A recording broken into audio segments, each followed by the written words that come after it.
wants to be king!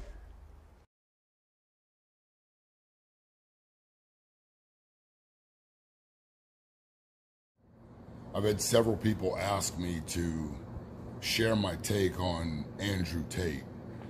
And since for a little while there he was more searched than the Kardashians, I feel might as well do a little clout chasing. Not really. But I think that discussing the influence that Andrew's got on his population of men, I think it's a critical talking point. Now, I want to make it clear, I don't know Andrew Tate. I've never met him, never had a conversation with him. I've watched a lot of his content in the past, and I have to say that a lot of the things that he says I agree with to a certain point. Anybody who talks in absolutes, anybody who talks with such certainty that their perspective of life is the true perspective, to me is a bit delusional. And just like a lot of the red pill manosphere dictators, they all talk the same thing. Some of them just deliver it a little bit different, and Tate's delivery, being as brash as he is, has gained him a lot of notoriety. Now, it's really hard to deconstruct and really put an umbrella on my opinion of this guy, because some of the things that he's been able to do are impressive. In particular, his kickboxing experience it's impressive. I've watched a few videos where he's shared his knowledge with another guy, and he's, if nothing else, he'd be an excellent coach. He knows what he's talking about. You can tell that he's had experience in learning these things, which makes him an excellent teacher in turn. And so when he talks about that and experience that battle, you know, the experience that combat, any sort of personal warfare has on a man's psyche, he talks a lot of genuine, true points.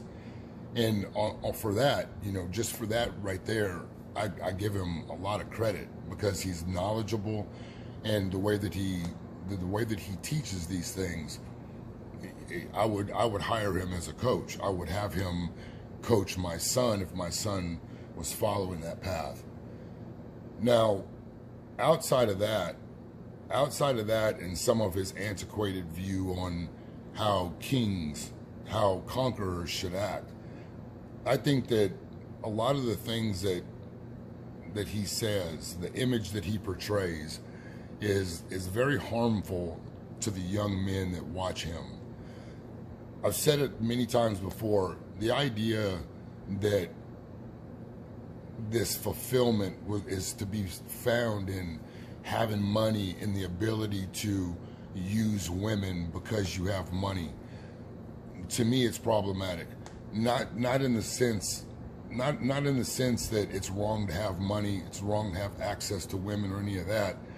But if that's all you have, then you're just a target for someone.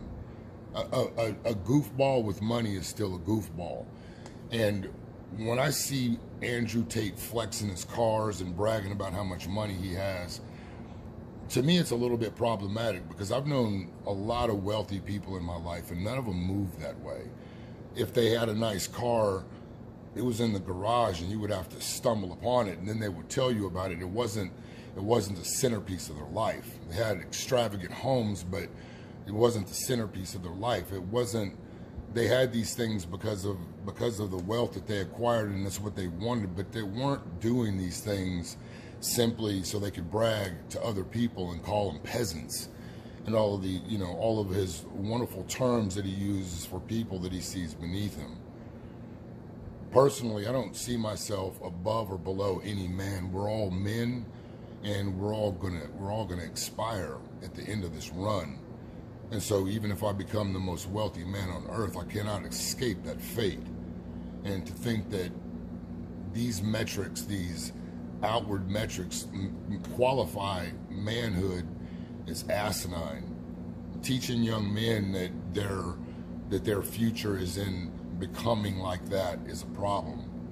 If my son was listening to anything that Andrew Tate was talking about outside of learning how to become a kickboxer, I would, first of all, I would have a problem. I would have a problem that my son sought advice from someone who was speaking that way.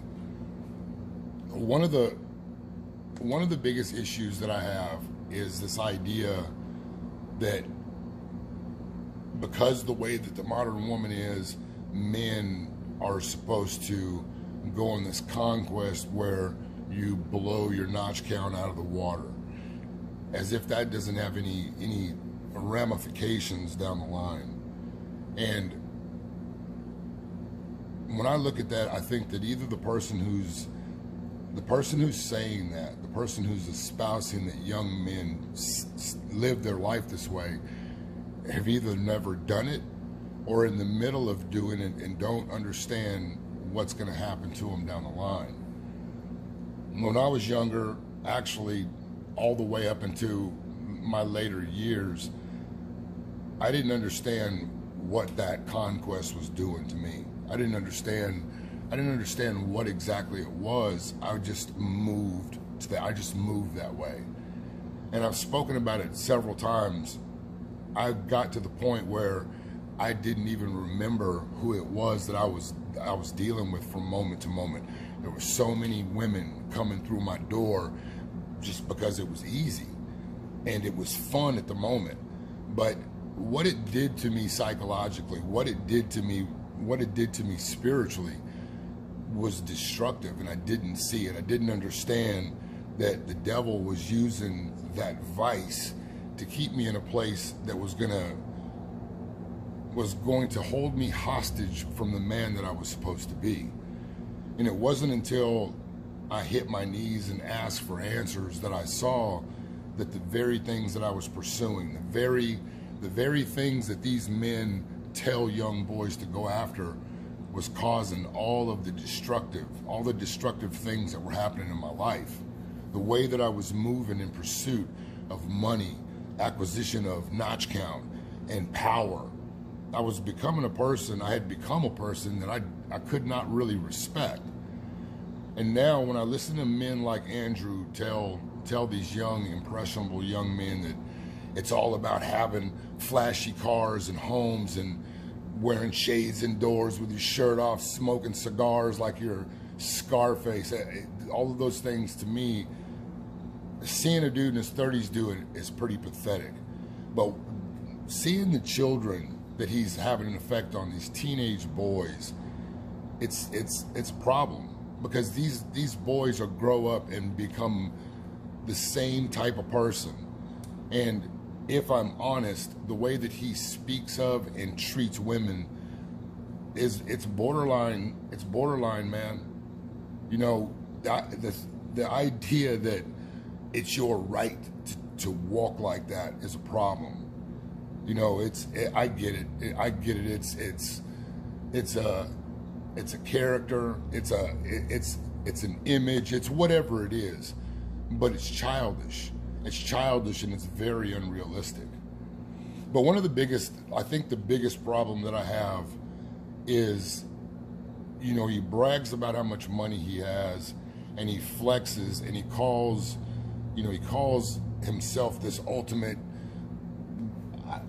G, God level alpha, whatever bullshit narratives that he, moniker that he puts on himself. He talks like he's here to help these poor incel simp dudes. Now, from the view that I have, a lot of what this dude has gained in life has been on the back of the very same men that he's supposed to help. Before OF was a thing, he was doing this. He was pimping these girls online, taking advantage of the same population of men that all of these dudes are grifting now. And that's problematic. That's very problematic. While he was behind the scenes facilitating that business, he was indirectly taking advantage of the very same men that he calls peasants, and he's here to help with his Hustler University. I think that the guy is a hell of a salesman. I think that Andrew Tate could probably sell ice water to Eskimos. But what he's doing in the name of helping young men and boys become this ultimate dude, I think it's self-serving. I think it's very self-serving. I don't think that there's any real interest in helping these guys. Otherwise, it never would have crossed his mind to create a business model that directly took advantage of these men. So, in a complete and total nutshell, I think Andrew Tate, the character Andrew Tate, I think that he's bad for young men. I think that he's a bad influence for young men to listen to and say, I want to be like that guy. Imagine a generation of Andrew Tates running around smoking cigars, believing that they were so much higher than the rest of us mere peon humans. That would be an insufferable world. I think it would be very beneficial for young men who are looking for guidance to seek out the voice of men that speak with a bit of nuance and balance about things. Men are badass and women are just made to serve me. It's dumb. It's dumb. You know, we've got a new paradigm. We've got a new world. We've got a new way of living. And just like the feminists did, this new red pill, wussified space is creating weak crybaby men that are just like the women who created the disaster for the women. It's time for young boys and men to listen to real men. Instead of calling those that came before you boomers and stupid shit like that, it might serve you well to listen to someone who's been your age before. Instead of doing the popular thing, acting like you know better than the elders who came before you, it would be wise for you to listen. It would be wise for you to listen, thinking because you got a phone in your pocket that things are different and you just don't understand. Humans are humans. We still do the same thing today that we did thousands, millions of years ago. We're still trying to survive. We still need food, water, shelter, and we need one another. This divisiveness, this chasm between men and women is part of this whole agenda to destroy us. So real men need to stop listening to clowns. Try to tell you that you're a peon and you're some sort of loser because you don't have a fancy car, because you can't push dumb, worthless women out of bed at will and be this king. I think that the character Andrew Tate is poisonous for young men. The person, I don't know. But that's not what this space is about. This space isn't about you getting to know the person. It's about you getting to know the personality so you can buy the program so you can make them richer. Out.